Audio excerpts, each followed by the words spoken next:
Tahimik lang dad.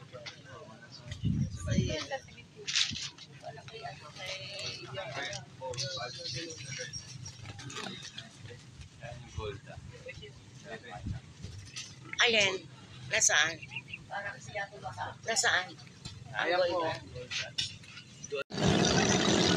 So, ayan nga guys. Sobrang ganda. Oh my God! Talaga mag-i-enjoy kami guys. Doon po kami guys sa water.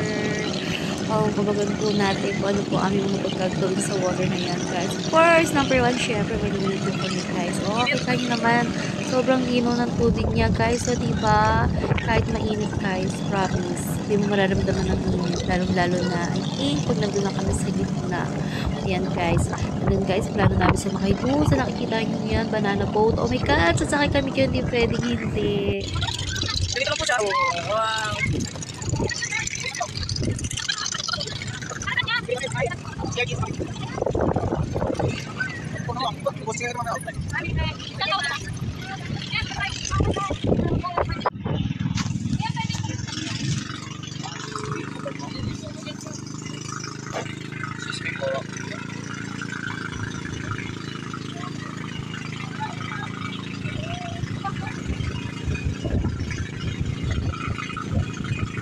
And so, ayan guys, dahil excited po kami guys, hindi muna namin inayos yung mga gamit namin. Naglibot muna namin yung balsa na sinasakyan namin. And then, ayan.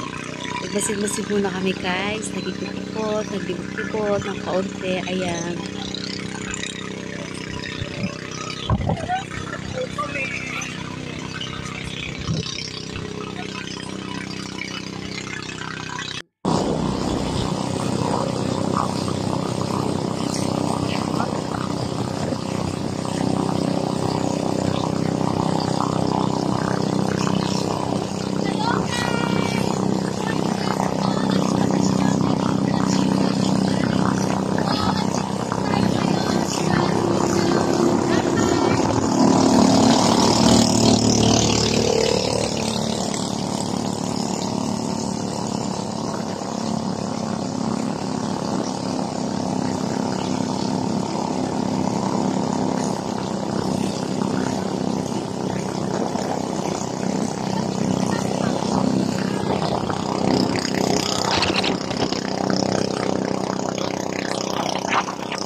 So, ayan na nga guys. Alam nyo ba guys, habang nasa taas ako yan, nagbubuhos-buhos ako dyan, pictorial guys.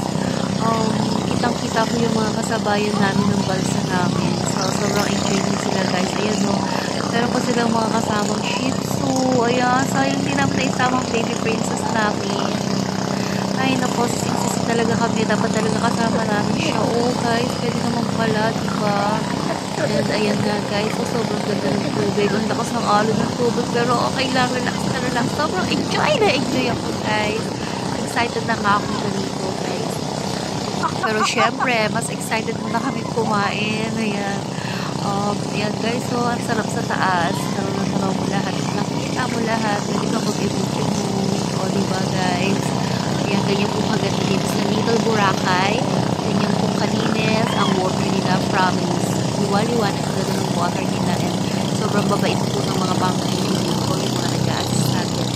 Sobrang po magagalang sila guys.